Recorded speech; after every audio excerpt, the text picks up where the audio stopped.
Bonjour à tous, nous sommes le vendredi 24 octobre et dans cette vidéo nous n'allons pas débriefer 1, nous n'allons pas débriefer 2, nous n'allons pas débriefer 3 mais 4 matchs européens de nos clubs français. J'ai un marathon dans 3 jours, pitié laissez-moi dormir. Je me suis donc tapé toutes les rencontres de nos clubs français.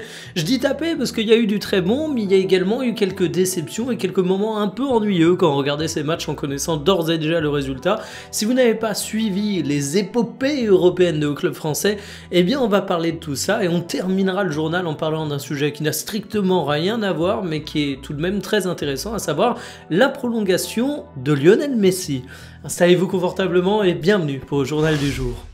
Tolisso en équipe de France. Bon ok, j'arrête mon lobbying, on va parler du match, mais ça a été encore une prestation absolument phénoménale de Corentin Tolisso. Victoire 2-0 pour les Lyonnais face au FC Bâle, et décidément quand on repense à cet été, au risque de relégation administrative, on peut regarder ce qu'est en train de faire l'Olympique Lyonnais en Ligue 1, en Ligue Europa, et se dire que c'est quand même quelque chose de très appréciable. Voici les compos qui étaient alignés, et vous l'avez compris, l'homme du match c'était Tolisso, évidemment buteur, mais toujours très influent, toujours hyper bon au duel, et là où tu sens que c'est un mec qui a quand même pas mal d'expérience footballistique, c'est qu'il a toujours un sens du placement que je trouve particulièrement intéressant, d'autant plus dans cet Olympique Lyonnais où on voit son rôle quelque peu évoluer. C'est un leader de l'équipe, j'attends également de Malik Fofana d'être un leader de l'équipe, et je sais pas comment vous le dire, mais il me déçoit.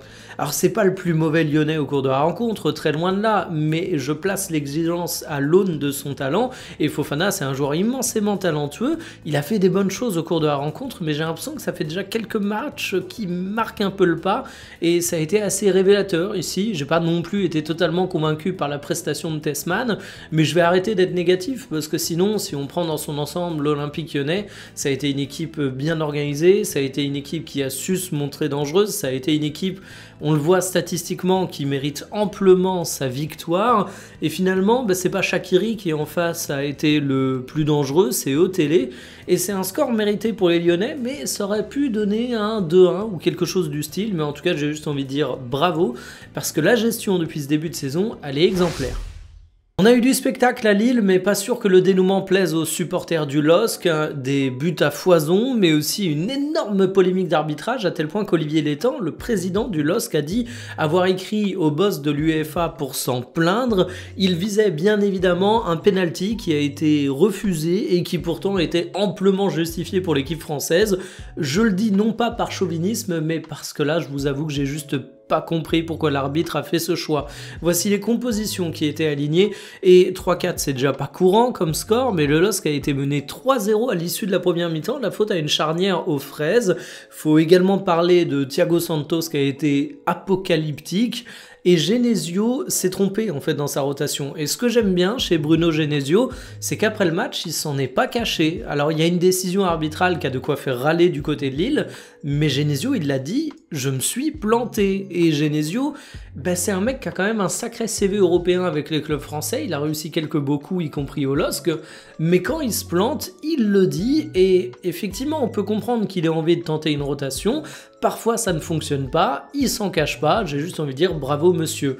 Alors tout n'est pas à jeter dans ce match, parce que si ça fait 3-4 c'est parce que le LOSC a réussi à revenir au score, et d'ailleurs c'est assez cruel parce qu'à un moment en face, ils ont un penalty qui n'est pas transformé, tu te dis que c'est le moment pour le LOSC de pousser, et c'est là que tu te prends l'ultime but qui vient de Zivkovic et qui tue tes espoirs. Si on regarde les stats de la rencontre, t'as les tirs cadrés, t'as la possession, finalement tout est en la faveur du LOSC, donc j'ai envie de dire qu'ok, il y a eu un mauvais coaching de Genesio, ok ta défense t'a mis en dedans, mais il y a quand même du positif à ressortir, t'as jamais rien lâché, et on sent que ce LOSC a malgré tout une rage de vaincre, et même, je vais me risquer à dire un truc qui pourra en choquer certains, mais un véritable ADN européen. Donc je trouve ça encourageant malgré tout.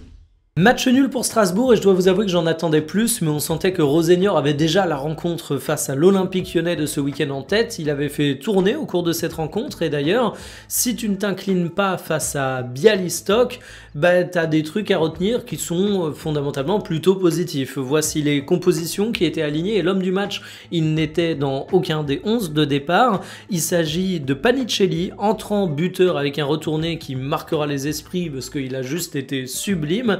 Et globalement, il suffit de se pencher 2 secondes sur les statistiques de la rencontre pour comprendre le sentiment qu'ont eu les Strasbourgeois. Tu domines largement le match, tu te procures énormément d'occasions, sauf qu'en face, ils ont eu un gardien qui était tout simplement héroïque. J'ai bien aimé également Leon Flash, je sais pas comment prononcer le nom de l'américain, mais c'est un joueur que je connaissais pas du tout avant la rencontre et il m'a fait une plutôt bonne impression, mais c'est à peu près tout, parce que sinon c'est les Strasbourgeois qui ont dominé les débats. On sent qu'il y a beaucoup de talent dans cette équipe, c'est une équipe jeune, c'est une équipe qui va avoir besoin de prendre un peu de bouteille évidemment, mais le talent footballistique il est présent. Et puis au milieu, je me dis, il y avait peut-être un peu de progrès à faire, mais sinon Ouattara a été bon, ta charnière a été bonne. J'ai envie de dire affaire à suivre en Europa, parce que Strasbourg est en haut de tableau en Ligue 1, il joue un petit peu sur tous les tableaux, mais quand tu auras cette équipe au complet dans des matchs clés de Ligue Europa, je suis persuadé qu'ils sauront répondre présent. Miracle, l'OGC Nice n'a pas été honteux en Ligue Europa. Bon, ils ont quand même perdu, faut pas déconner, ils ont perdu face au Celta Vigo. Le Celta Vigo, sur le papier, si vous n'avez pas suivi la saison de Liga, vous pouvez vous dire que c'est une équipe qui a un nom qui est quand même connu, donc un adversaire de taille. Sauf que voilà, cette saison, le Celta Vigo, c'est compliqué, ils sont 17e du championnat espagnol. Ça faisait une paix qu'ils n'avaient pas gagné un match, donc merci aux Niçois de relancer leur compétitivité. Mais en attendant, je le redis, je vais pas trop vanner les Niçois, parce que autant les précédents matchs étaient honteux, autant ici on a quand même vu de bonnes choses. Voici les compositions qui étaient alignées, et match à l'extérieur déjà, ça n'aide pas, et Aspas te colle un but d'entrée. Et là je me suis dit, ok, tu te prends un but d'entrée, c'est Nice en Europe, c'est foutu. Sauf que non, derrière t'as un bon temps fort niçois, t'arrives à être dangereux, t'arrives à contrôler un peu le match, tu arrives à mettre le pied sur le ballon, et c'est franchement intéressant, et là je reprends espoir. Sauf que voilà, il y a l'expulsion de Jonathan Klaus pour un deuxième jaune qui est absolument indéfendable. Klaus, c'est un joueur d'expérience. Il a connu pas mal de gros matchs à Marseille, pas mal de gros matchs à Lens, pas mal de gros matchs avec l'équipe de France. Il a le brassard de capitaine du côté de Nice. Il est censé être une valeur refuge. Alors qu'il se fasse bouffer par son vis-à-vis, c'est une chose. Il peut en être agacé, il peut en souffrir, il peut être moins bon que son adversaire. Mais par contre, que ça l'amène à faire des erreurs qui réduisent son équipe à 10 relativement tôt dans la rencontre, c'est juste indéfendable et c'est dommage parce que derrière, en fait, Nice, une fois qu'ils ont été réduits à 10, t'as senti le fait que ça a un petit peu calmé tout le monde et que t'avais pas le niveau pour lutter contre le Celta Vigo. Et vous savez ce qui est le pire, c'est que malgré cette réduction à 10, eh bien Nice a réussi à tenir durant une bonne partie de la rencontre avant de se prendre le deuxième but et t'es resté cohérent tactiquement. T'as pas eu de mec qui a été giga hors sujet en dehors de Jonathan Klaus, donc finalement c'est une défaite. Mais c'est une défaite où j'ai envie de dire il y a des choses qui commencent à être cool du côté de Nice, donc je croise les doigts en espérant que la suite soit à la hauteur. Messi prolonge à l'Inter Miami et il y a deux objectifs avec cette prolongation qui s'inscrit jusqu'en 2028. Le premier, c'est évidemment que l'Argentin vise la Coupe du Monde, vous le savez, elle se tiendra cet été. Messi a besoin de rester compétitif et il espère avoir une dernière danse victorieuse avec l'Argentine. Après tout, il faudra défendre leur titre de champion du monde. Et le second sujet qui concerne nettement plus le club, eh bien c'est essayer d'exploiter un petit peu le nouveau stade. Et c'est ça qui fait sens sur la prolongation long terme. D'ailleurs, l'annonce de la prolongation a été faite avec une photo et une vidéo de Messi dans le stade qui est en construction. L'Inter Miami aura bientôt sa propre enceinte de 25 000 places et évidemment, tu veux non seulement Messi pour l'inauguration, mais tu veux surtout Messi pour l'exploitation de ce stade. Tu as envie d'avoir Messi durant quelques saisons pour qu'il fasse venir beaucoup de gens, pour que le projet puisse se construire sur des bases intéressantes. En tout cas, le petit Argentin est toujours aussi compétitif. En 2025, avec l'Inter Miami, c'était 43 matchs, 37 buts et 18 passes décisives. Évidemment, c'est à mettre au regard du niveau de la MLS qui n'est pas extraordinaire, mais je suis très pressé de le voir durant la Coupe du Monde avec l'Argentine. Terminé pour le journal du jour, je vous l'ai dit de toute façon hier, le sujet de l'après-midi sera consacré au Classico, parce qu'il y a beaucoup de choses à dire sur cette rencontre. Ça bouge du côté du Barça, ça bouge du côté du Real, c'est deux équipes que j'aime beaucoup suivre au cours de cette saison, autour desquelles il y a beaucoup d'enjeux, et finalement qui pourraient nous surprendre en bien comme en mal au fur et à mesure de la saison.